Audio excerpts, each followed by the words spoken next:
보겠습니다. 열왕기하 9장 1절로 13절입니다. 열왕기하 9장 1절로 13절 말씀 한 절씩 말씀을 교독하겠습니다.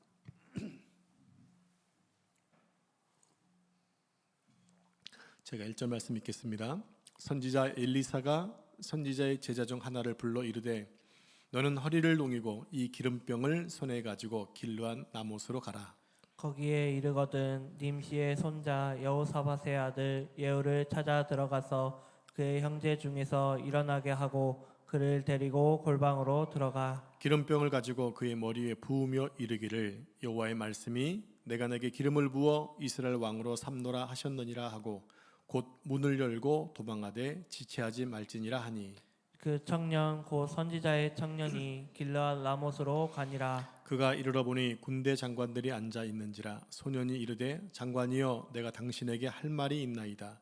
예후가 이르되 우리 모든 사람 중에 누구에게 하렸느냐 하니 이르되 장관이여 당신에게니이다 하는지라. 예후가 일어나 집으로 들어가니 청년이 그의 머리에 기름을 부으며 그에게 이르되 이스라엘 하나님 여호와의 말씀이 내가 내게 기름을 부어 여호와의 백성 곧 이스라엘의 왕으로 삼노니 너는 내 주 아합의 집을 치라. 내가 나의 종 곧 선지자들의 피와 여호와의 종들의 피를 이세벨에게 갚아 주리라. 아합의 온 집이 멸망하리니 이스라엘 중에 매인자나 노인자나 아합에게 속한 모든 남자는 내가 다 멸절하되 아합의 집을 느밧의 아들 여로보암의 집과 같게 하며 또 아히야의 아들 바하사의 집과 같게 하리라 할지라. 이스라엘 지방에서 그들이 이세벨을 먹으리니 그를 장사할 사람이 없으리라 하셨느니라 하고 곧 문을 열고 도망하니라. 예후가 나와서 그의 주인의 신복들에게 이르니 한 사람이 그에게 묻되 평안하냐 그 미친 자가 무슨 까닭으로 그들에게 왔더냐 대답하되 그대들이 그 사람과 그가 말한 것을 알리라 하더라. 무리가 이르되 당치 아니한 말이라 청하건대 그대는 우리에게 이르라 하니 대답하되 그가 이리이리 내게 말하여 이르기를 여호와의 말씀이 내가 내게 기름을 부어 이스라엘 왕으로 삼는다 하셨다 하더라 하는지라. 13절 같이 읽겠습니다. 무리가 각각 자기의 옷을 급히 가져다가 섬돌리 곧 예후의 밑에 깔고 나팔을 불며 이르되 예후는 왕이라 하니라. 아멘. 이 말씀은 살아계신 하나님의 말씀입니다. 아멘. 우리가 신앙생활을 하면서 가장 이해가 되지 않을 때가 있습니다. 어느 때냐면 바로 악인에 대해서 하나님이 침묵하시는 겁니다. 악한 자가 일어나서 수많은 사람들을 힘들게 하고 하나님의 나라를 어지럽히고 있는데도 하나님이 침묵하고 있는 것. 악한 자는 형통한데 형통한 것에 비해서 의롭게 살고자 하는 자는 핍박을 당하고 어려움을 당하는 것을 우리가 이해하기 어렵죠. 자, 이 부분에 대해서 성경에 나오는 아삽이라고 하는 찬양 인도자도 이 문제에 대해서 의아심을 가졌습니다. 그리고 하박국 선지자도 이 부분에 대해서 의아심을 가졌고요. 예레미야 선지자도 이런 부분에 대해서 못마땅이 아니라 이해할 수가 없었습니다. 성경은 분명히 하나님이 이 세상을 다스리신다고 말씀하시는데 하나님이 다스리는 세상에서 악한 자가 모든 주권을 다 쥐고 세상을 주물럭거려도 하나님은 조용히 침묵하고 있는 것처럼 보여진다는 겁니다.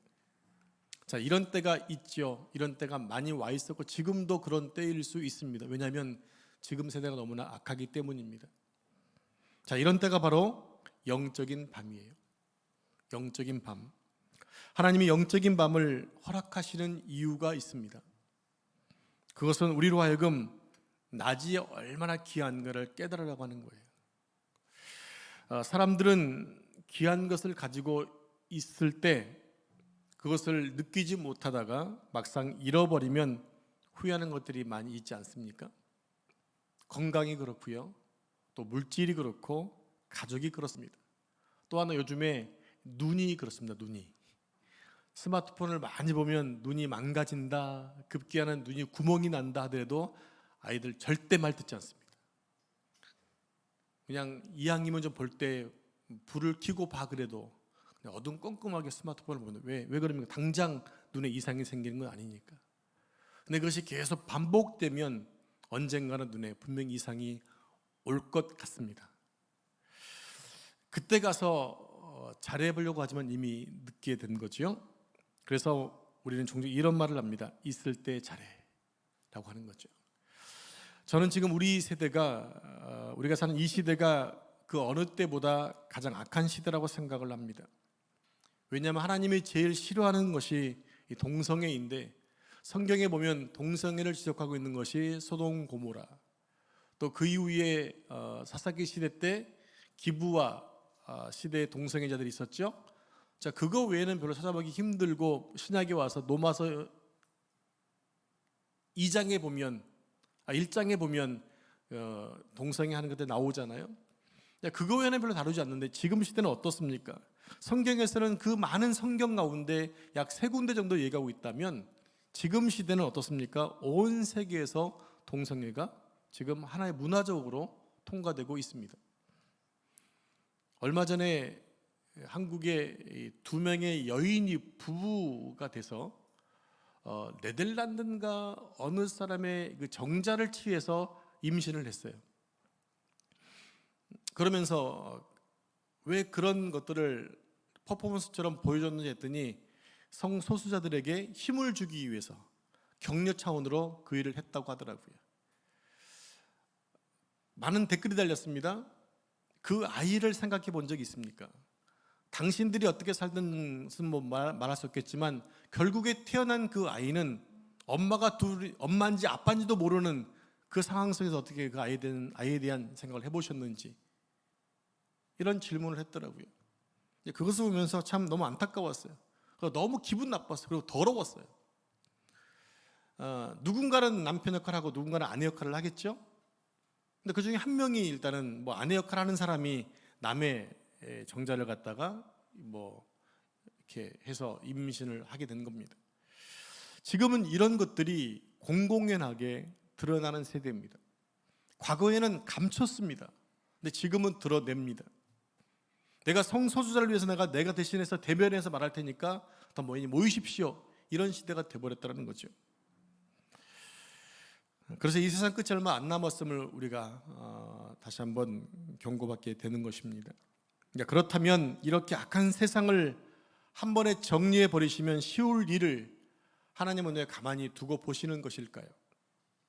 하나님은 우리 믿는 성도들에게 너무나도 귀한 하나님 말씀을 주셨습니다. 생명의 말씀을 주셨고, 당신의 모든 것들을 말씀을 통해 우리에게 보여주셨고 알려주셨습니다. 그런 하나님의 백성들이 하나님의 말씀을 시시하게 생각해서 세상의 명예나 돈을 사랑할 때면 하나님의 은혜를 걷어가 버리신 때가 있다고 하는 거예요. 그러면 말도 되지 않는 악한 자가 일어나서 그 세상을 지배해 나가게 됩니다. 온 세상을 폭력과 또 많은 사람들을 힘들게 하는 일도 이렇게 몰고 가는 거죠. 그러니까 이런 일을 한번 겪어보면 하나님의 백성들이 감히 하나님의 말씀을 세상의 돈이나 명예와 바꾸지 않게 되는 것이죠. 왜냐하면 이미 한번 훈련을 받았거든요. 말씀을 떠났을 때 악한 자가 일어나서 하나님 말씀을 지킬 때보다 훨씬 힘들게 하는 것들을 경험했기 때문에, 주의 말씀을 순종하는 게 가장 복이구나를 다시 한번 도전받게 되고 말씀으로 돌아오게 되어진다는 얘기입니다. 결국 하나님께서 세상의 악한 자를 일으키시는 하나의 이유가 뭐냐면, 믿는 자들을 깨우치기 위함이라는 거예요. 하나님의 관심은 어디에 있겠습니까? 간단하게 여러분의 자녀라 생각해 보겠습니다. 여러분 아이들이 소풍을 갔습니다. 한 학부에 한 30명씩 되는 학부 같지만, 엄마가 따라갔다면, 아빠가 따라갔다면 누구에게 가장 관심이 있을까요? 당연히 내 자식이 관심이 있는 거예요. 딴 거 하는 것 같으면서 다 아이가 하는 거 다 보고 있어요. 아이의 소리에 귀를 다 듣고 있어요. 왜 그렇습니까? 사랑하는 자녀이기 때문에. 오늘 하나님도 당신의 자녀들에게 관심이 있으시다고 하는 거예요. 하나님은 우리를 훈련시키시고 우리에게 복을 주시기 위해서 세상 사람들을 쓰시는데, 악한 자를 들어 쓰시는 거예요. 정신 차리고 잘 살아서 복을 받으라는 거죠. 하나님은 아무것도 하지 않았는데 복을 주시는 분이 아니세요. 분명히 하나님은 율법을 통해서 지켜 살면 복을 받는다 말씀하셨잖아요. 그러면 지켜 사는 대로 복을 주셨고 나라가 잘 되는 은혜를 주셨다고 하는 것입니다. 근데 그 말씀을 어기고 계속 불순종한다? 그럼 혼날 수밖에 없는 거죠. 결국에 하나님 안에 있는 것이 더 축복이냐, 악한 사람 밑에 있는 게 축복이냐, 우리가 경험케 하시는 거예요. 그럼 어느 게 축복입니까? 하나님 말씀에 순종해서 하나님의 은혜 안에 있는 게 축복입니다. 정말 앞으로 기독교를 탄압하는 어떤 사람이 나타나서 믿는 자를 힘들게 한다면 우린 정말 그때가 후회하면 안 되는 거예요. 그런 일이 생기지 않도록 여러분이라도 말씀에 순종하는 은혜가 있어야 한다는 것입니다. 예수님이 십자가에서 죽으시고 부활하시고 승천하심으로 오순절에 성령이 임했습니다. 그리고 복음이 전 세계에 퍼져나갔습니다. 그런데 나중에 기독교가 로마의 국교가 되자 무려 1000년 이상 동안 중세 암흑기가 온다라고 하는 거예요. 참 신기한 일이에요. 교회가 힘을 가졌기 때문에 세상의 악한 것들을 다 뒤집고 선하게 이끌어가야 되는데도 불구하고 교회가 힘을 얻으니까 교회가 타락을 해버렸어요. 그래서 중세 암흑기가 돼버렸어요. 교회가 힘을 갖자 하나님의 말씀은 없고 사람이 세운 교황이 자기 마음대로 황제를 세우는 등 하나님의 종이라고 하는 하나님이 세웠다고 하는 리더라고 하는 그 힘을 의지해서 세상을 갖다가 완전하게 막 짓누르고 있었던 거예요. 그게 중세 암흑기잖아요. 결국 종교교육이 일어날 수밖에 없었던 거지요. 왜 그렇게 타락을 했을까요? 성경의 단 한 구절의 말씀이 무시되었기 때문입니다. 갈라디아서 2장 16절 말씀, 사람이 의롭게 되는 것은 율법의 행위에서 난 것이 아니요 오직 예수 그리스도를 믿음으로 말미암는 진리를 떠나버렸기 때문이라는 것입니다. 그 중세 1500년 동안 얼마나 많은 사람들이 미신의 노예가 되었는지 모릅니다. 얼마나 악한 종교 지도자의 속임수 속에서 고통받았는지를 모릅니다. 부모님이 예수님을 안 믿고 돌아가셨어요. 믿는 자녀들은 부쩍이는 안타깝잖아요. 그걸 이용해서 돈을 갈취하는 것입니다. 지금 당신의 부모가 지옥 가 있지만 당신이 면죄부를 사면 돈을 많이 내서 쨍그랑 소리가 크게 나면 당신의 부모님은 지옥에서 연옥으로 올라 점프하게 됩니다. 다행히 우리 어머님 지옥에서 점프해서 연옥에 있네. 연옥은 완전하지 않잖아요. 어디 가야 돼요? 천국 가야 돼요. 그러면 또 면죄부를 또 넣습니다. 쨍그랑 소리가 크게 나면 이제 천국으로 점프하게 됩니다. 이렇게 해서 유럽 쪽에 어마무시한 정말 웅대한 많은 성전들이 세워지게 된 것입니다. 지금 보시면 얼마나 멋이 있습니까? 근데 그 가운데 지금 사람들 들어서 예배하는 곳이 얼마 없다고 하는 거잖아요. 그게 중세 시대의 폐단이었다고 하는 거예요. 종교교육이 일어난 이유, 바로 진리로 돌아가자는 것입니다. 진리로 돌아가자. 하나님은 이스라엘 백성들에게 오직 모세 율법을 지키기만 하면 복을 주겠다고 약속하셨어요. 그런데 이스라엘 백성들은 그것을 믿지 못해서 우상을 끌어들였습니다. 그 결과 북쪽 이스라엘은 아합 같은 악한 왕이 등장해서 하나님 믿는 모든 사람들 다 죽여버리고 겨우 7천만만 남았잖아요. 그런 시대가 왔다라는 거죠. 있었다라는 얘기입니다. 그러면 이런 악한 자는 나중에 어떻게 되는 것일까요? 악한 자가 일어나서 믿는 자를 막 혼내키고 믿는 자를 핍박하고 했던 그 악한 자는 나중에 어떻게 되는 것일까요? 아합은 하나님 앞에 심판이 이미 확정되어 있었던 자입니다. 특히 아합이 이세벨의 꾀임으로 나봇이라는 사람의 그 포도원을 강제로 뺐지 않습니까? 그를 죽입니다. 나중에 하나님은 아합의 피가 이 나봇의 포도원에 뿌려질 것이라고 예언을 하세요. 그리고 그의 모든 후손들이 다 비참하게 죽을 것을 예언을 하십니다. 여러분, 예언이라는 것이 뭡니까? 앞으로 이루어질을 얘기하는 것입니다. 이루어질 일을 얘기합니다. 근데 구약 시대는 성경에 기록된 게 아니었잖아요. 그러니까 하나님이 하신 말씀이 성취되는 것이 예언이 성취되는 거예요. 오늘날 예언은 무엇인가? 하나님 말씀하시는 것이 이루어지는 것이 예언이에요. 오늘날 우리의 예언은요, 당신 앞으로 뭐가 될 거야, 이게 예언이 아니라 하나님 하신 말씀이 성취되는 것이 예언이라고요. 하나님 말씀을 제대로 알기만 하면 내 삶 가운데 말씀이 성취되는 것을 볼 수 있고 그것이 예언한 바가 성취된 것을 보고 사는 거예요. 그런데 하나님은 이미 그렇게 악독한 아합 왕에게 그런 중징계를 예언하셨어요. 근데 결국에 오늘 주인공인 예후 장군을 통해서 그 일이 성취되게 되더라는 것입니다. 그런데 묘한 것은요, 아합이 하나님의 이 저주의 말씀을 들었을 때 어떻게 했느냐, 이게 재밌습니다. 그 말씀, 너는 이 나봇의 포도원에서 네 피를 흘리게 될 것이고 내 모든 후손들이 망할 거야 라는 얘기가, 저주가 선포되었을 때 아합은 신기하게도 회개를 합니다. 회개하고 자신을 낮추고 겸손한 모습으로 하나님 앞에 섭니다. 하나님 어떻게 하셨어요? 그래서 아합 때 그 일을 이루지 않게 하신다는 거예요. 아합을 용서하세요. 최고로 악한 자였음에도 불구하고 회개하자 하나님은 그에 대한 형벌을 늦추셨다는 것입니다. 어떻게 하기 바라셨어요? 완전하게 돌이키기를 바라고 있는 거죠. 그게 하나님의 마음인 거예요. 하나님 마음은요, 악한 자가 악한 일하다 죽는 것이 원하는 것이 아니고 악한 자였지만 어떻게 하든지 간에 다시 돌이켜서 살기를 원하세요. 그게 하나님의 마음이에요. 그러면 아합의 가족들이 살 길은 어떤 길일까요? 아합처럼 계속 겸손하면 되는 것입니다. 근데 그 가족들이 그렇지 못하더라고요. 결국에 하나님을 없는 것처럼 취급하다가 비참하게 죽임을 당하게 되죠. 우리 앞에 놓인 하나님의 심판이 아무리 확정적이라 하더라도 우리가 하나님 앞에 겸손하면 하나님 우리가 살아있는 동안 심판을 미뤄주신다는 것입니다.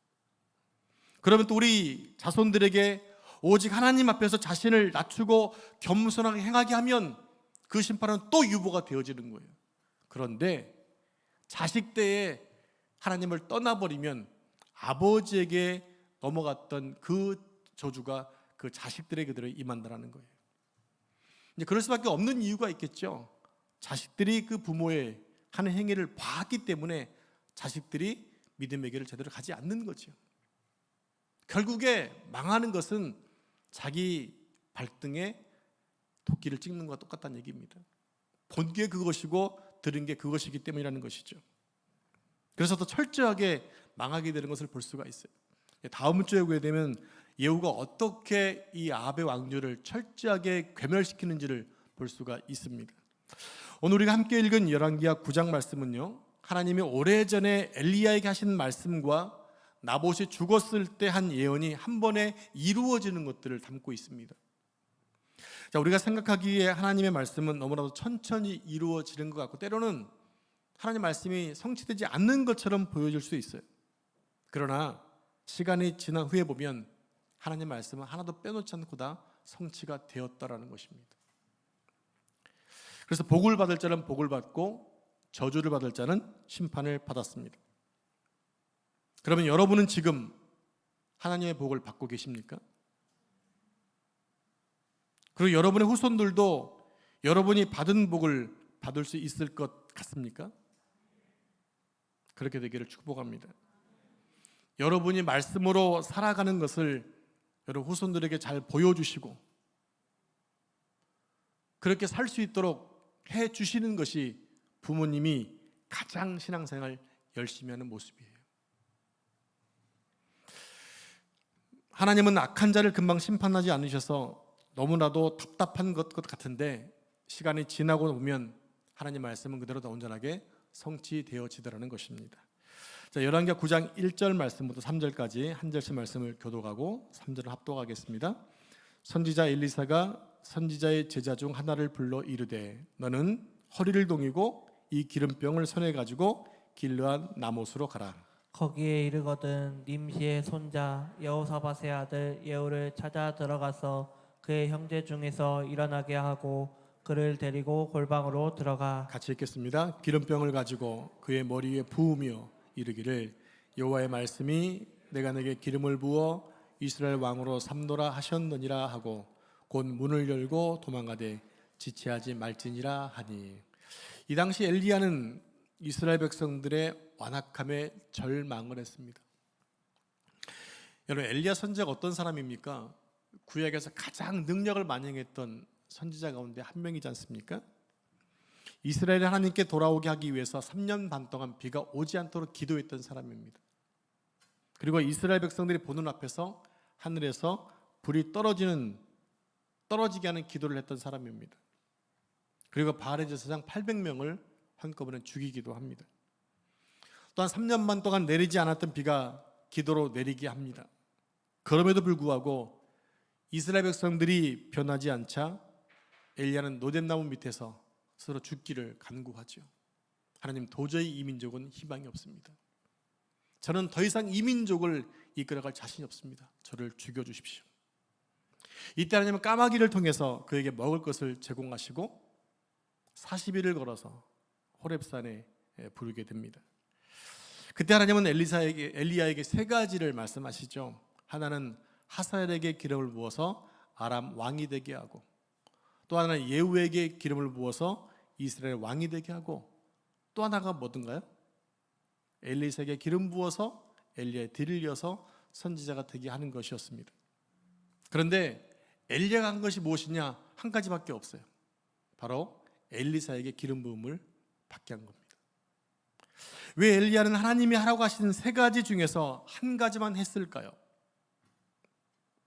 그것은 만약 이스라엘 백성들이 엘리야의 능력을 보고서라도 회개하면 하사엘과 예후에게는 기름을 부을 필요가 없었기 때문입니다.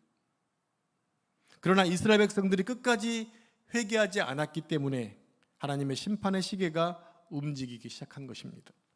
그래서 엘리사는 하사엘에게 이렇게 얘기하죠. 내가 아람의 왕이 될 것이다. 하사엘은 그 말을 들은데 어떡합니까? 병든 왕을 병문안 간 것처럼 하고 있다가 이불에 물을 적셔서 그의 얼굴을 덮어버립니다. 질식사 시켜서 죽입니다. 그리고 엘리사는 자기 제자를 보내서 아방의 장군이었던 예후에게 기름을 붓게 합니다. 그런데 여기서 기름을 붓는데 무엇인가 정식적인 기름을 붓는 것이 아니라는 사실을 보게 돼요. 원래 하나님의 기름 부음했던 사람이 어떤 사람이냐면요, 왕으로 세우실 정직하고 또 정의롭고 진리에 서 있는 사람을 세워서 왕이나 선지자로 세웠습니다. 그러나 하사엘과 예후는요, 정당하지 못한 방법으로 왕을 죽이는 사람이 되거든요. 이것은 진정한 기름 부음 받은 사람이 아니라고 하는 거예요. 여러분, 다윗이 기름 부음 받은 이후에 사울에게 10년 이상을 쫓겨다니잖아요. 그런 가운데 사울을 죽일 수 있는 기회가 2번 왔지만 어떻게 합니까? 내가 기름 부음 받은 자를 함부로 죽일 수 없다. 그러면서 자신의 때를 기다리는 거예요. 이게 정의롭게 기름 부음 받은 사람의 특징입니다. 근데 하사엘과 예후는 어떻습니까? 하나님이 기름 부으셨다는 얘기를 듣고 나서 당장 자기의 왕들을 다 죽이고 있더라는 거예요. 비정상적인 거죠. 하나님이 기름을 부어서 세운 종은 셋 중에 엘리사밖에 없습니다. 나머지는 이스라엘 백성들이 끝까지 정신 차리지 못하니까 그들을 치는 몽둥이로 쓰시기 위해서 기름 부음을 허락했다고 하는 것입니다. 매를 맞지 않는 것이 상책인데 말을 듣지 않으니까 결국 몽둥이로 죽도록 막는 거예요. 자, 예후가 왕이 되는 배경을 보면요, 역시 길르앗 나못입니다. 길르앗 나못이 어디냐? 요단강 동편 쪽에 길르앗 지파 땅에 있는 나못이라는 곳인데요, 이곳이 군사적으로 아주 중요했던 지역입니다. 그래서 아람이 차지했던 때가 있고 또 이스라엘이 차지했던 때가 있었어요. 그것이 아주 중요한 고지다 보니까 서로 싸웠던 거지요. 아합이 아람으로부터 이곳을 되찾기 위해 싸움을 나갔다가 어떻게 됩니까? 화살에 맞아 죽게 됩니다. 이곳은 후에 엘리사가 아람 군대를 무찌르면서 이스라엘의 관할로 넘어온 것 같습니다. 그러다가 아람 왕이 길랄 나못을 공격하게 되니까 아합의 아들이 이것을 맞다가 부상을 입게 되고 이스라엘 왕궁으로 돌아가고, 나머지 장관들이 전쟁하기 위해서 지금 모여 있는 상황 속에 엘리사가 보낸 제자가, 젊은 선지자가 예후에게 기름 부으러 갔던 것입니다. 자, 그것이 지금 이제 성경에 나와 있는 배경이라는 말씀, 배경인 것을 알려드리는 것입니다. 그때 엘리사의 종은 엘리사가 시킨 대로 장군들이 모여서 회의하고 있는 가운데 예후를 부릅니다. 그리고 하나님이 내게 기름을 부어 이스라엘의 왕으로 삼으니까 아합의 집을 치십시오 라고 말한 다음에 급히 도망을 칩니다. 왜 급히 도망을 쳤을까요? 지금 뭘 얘기하는 거죠? 반역이잖아요. 반역을 지금 주도하는 거 아닙니까? 잡히면 죽을 수도 있는 상황이기 때문에 생명을 보존하기 위해서 급히 도망을 치게 됩니다. 이때 예후는 이 사실을 어떻게 받아들여야 할지 잘 판단이 서지가 않았어요. 젊은 선지자가 와서 예후에게 반역자가 되라고 하는데, 그는 하나님이 그를 이스라엘 왕으로 삼는다면서 하나님의 이름으로 말을 했다고 하는 거죠. 예후는 어떻게 해야 될지 고민할 수밖에 없었습니다. 그래서 그 소식 들은 것을 알고 장군들이 있는 방으로 왔는데 장군들이 묻는 거예요. 그 미친 선지자가 무엇 때문에 당신에게 왔습니까? 라고 묻는 거죠. 그때 예후는 장난스레 이렇게 얘기합니다. 당신들이 다 알고 있지 않습니까? 근데 장군들은 알지 못해요. 그러니까 재촉해서 묻는 거죠. 정확하게 얘기해 달라. 그래서 예후는 얘기합니다. 그가 나에게 기름을 부었습니다. 이스라엘 왕으로 삼기 위해서 기름을 부었습니다. 라고 하니까 어떤 일이 생겼습니까? 그 전에 장군들이 마음을 모아서 하나가 되어서 예후를 왕으로 추대하게 되었다는 얘기입니다. 자리를 펴고 모든 사람이 무릎을 꿇고 예후는 왕이다, 예후는 왕이다 외치고 있는 거예요. 예후가 뭐가 됐습니까? 이제 왕이 되었습니다. 근데 왕이 지금 2명이잖아요. 아직 아합의 아들 요람이 죽지 않았거든요. 그 얘기는 다음 주에 하도록 하겠습니다. 자, 이것을 보면 장군들은 누군가가 반역을 해서 아합의 집을 쳤으면 좋겠는데 그렇게 총대를 맬 사람이 없었던 거예요. 그런데 신기하게도 하나님의 종이 왔고 예후에게 기름을 부었고 또 왕으로 세워줬고 결국 예후가 총대를 먹고 아합의 가문을 멸할 사람으로 세워지게 된 것이고, 마음속으로 갖고 있던 많은 사람들이 예후를 도와 아합의 가정을 물리치는데 같이 동역을 하게 되더라는 얘기입니다. 왜 그러냐면 아합의 통치가 너무너무 자신들이 보기에도 너무 이해가 안 되는 부분이 많았던 거예요. 너무나 사악했고 개인적이었고 하나님에 대한 경외심을 없고 자기 나라를 계속 악하게 몰아가는 그 아합 왕조를 보고 많은 사람들이 신물이 났던 거죠. 결국 예후가 왕이 되어서 아합의 가문을 없애주니까 이 왕들은 서로 협력해서 함께 동역을 하게 되었다는 얘기입니다. 그런데 예후라는 사람은 참 특이한 인물이에요. 왜냐하면 다음부터 살펴보겠지만 그는 하나님이 말씀하신 대로 아합의 식구들의 씨를 말리거든요. 보면 철저하게 머리를 써가면서 예후의 가문과 아합의 가문과 그리고 바알을 섬기는 제사장들을 완전히 씨를 말려버리거든요. 그리고 보면 이렇게 너무 잔인할 정도로 그렇게 하는데 보면 정작 자기는 이 바알을 섬기는 신앙에서 돌이키지 않는다고 하는 거예요. 이게 참 재밌어요. 하나님 말씀에 어긋나고 있는 아합 왕조를 씨를 말리고 모든 바알의 제사장을 죽이면서도 자기 자신은 하나님 말씀으로 돌아가지 않고 도리어 여로보암이 세웠던 금송아지를 여전히 섬기고 있더라는 얘기입니다.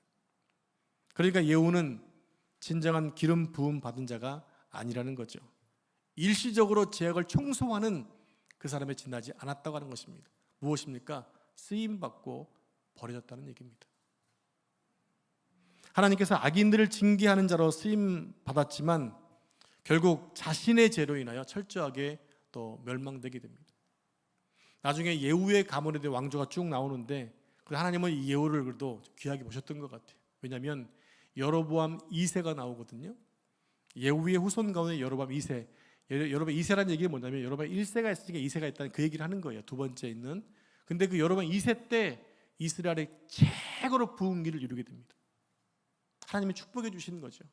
근데 결국 그도 아버지의 그 신앙, 하나님을 떠나서 이방신을 섬긴 그 일로 인하여 멸망되고 만다는 것입니다. 여러분, 우리가 이 시간 기억해야 할 것이 뭐냐면 하나님은 우리를 쓰기 원하세요. 믿습니까?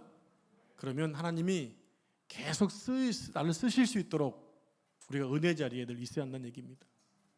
우리가 범죄하면 여러분 쓰임받고 버려질 수 있어요. 이스라엘 초대왕이었던 사울이 그런 경우 아닙니까? 사울이 얼마나 처음에는 겸손했던 사람이었어요. 자기가 기름 부음 받았음에도 불구하고 작은 아버지에게 그 일만큼은 얘기하지 않을 정도로 아주 신중했던 사람이고 겸손했던 사람이었어요. 근데 왕이 되자 바뀌어져 가잖아요. 결국에 비참하게 인생을 맞이하게 됩니다. 결국 그의 후손들 가운데 왕위를 이어받는 사람이 없고 다윗에게는 왕조가 넘어가게 되지 않습니까? 쓰임받고 버려졌다고 하는 거예요. 앞으로 계속 살펴보겠지만 북이스라엘은 여우를 통해 바알 숭배자들이 모두 몰살당하게 됩니다. 아합의 아들은 말할 것도 없고 바알 숭배 원흉이었던 이세벨도 죽임을 당하고 아합의 왕조가 완전히 멸망하고 새롭게 예후 왕조가 세워지게 됩니다. 이미 하나님이 예언했던 대로 다 성취되어 가고 있더라는 얘기입니다. 하나님 말씀에 대한 순종은 한 번으로 끝나서는 안 됩니다. 하나님 우리에게 한 번만 말씀하시는 분이 아니시기 때문입니다. 우리는 계속해서 주님 말씀하실 때마다 순종해야 합니다. 끝까지 순종해야 됩니다. 순종은 내가 골라서 하는 것이 아니라 하나님 말씀이면 순종하는 자세가 필요합니다. 그것이 물론 쉬운 일은 아니겠지만 순종에 잘 준비되어 있다면 능히 감당할 수 있을 줄로 믿습니다. 그리고 그 길이 하나님의 복을 영원토록 누리는 길임을 여러분 기억하시고 여러분 순종의 사람 되어지기를 축복합니다. 그리고 하나님 여러분 쓰실 때 계속해서 여러분뿐만 아니라 여러분 후손들까지 쓰임받는 가정 되기를 축복합니다. 기도하겠습니다. 하나님 감사합니다. 우리 하나님 말씀에 철저하게 순종하며 살 수 있도록 도와주옵소서. 내가 좋아하는 것만 순종하는 것이 아니라 하나님 말씀에 따라 이해가 되지 않는 부분이 있다 하더라도 하나님의 말씀이기에 순종하겠다는 마음도 주시고 순종할 환경도 주시고 순종의 열매도 주시기를 기도합니다. 또 바라옵기는 쓰임받다가 버림받지 않는 삶 되게 주옵소서. 하나님이 우리를 구원시켜 주시고 우리가 놀라운 일들을 경영하게 하셨는데 하나님 우리가 죄를 범해서 하나님 아버지 쓰임받다가 버림받는 자 되지 않도록 지켜 주옵소서. 오늘 예후 왕조를 기억하고 사울을 기억하면서 하나님 주님 오시는 그날까지 늘 어느 부분에 늘 쓰임받는 삶 되게 해주시고 그 주님께 영광이 되게 해주시고 가정에 복이 될 수 있도록 축복하여 주옵소서. 이 모든 말씀을 거룩하신 예수님의 이름으로 기도합니다. 아멘.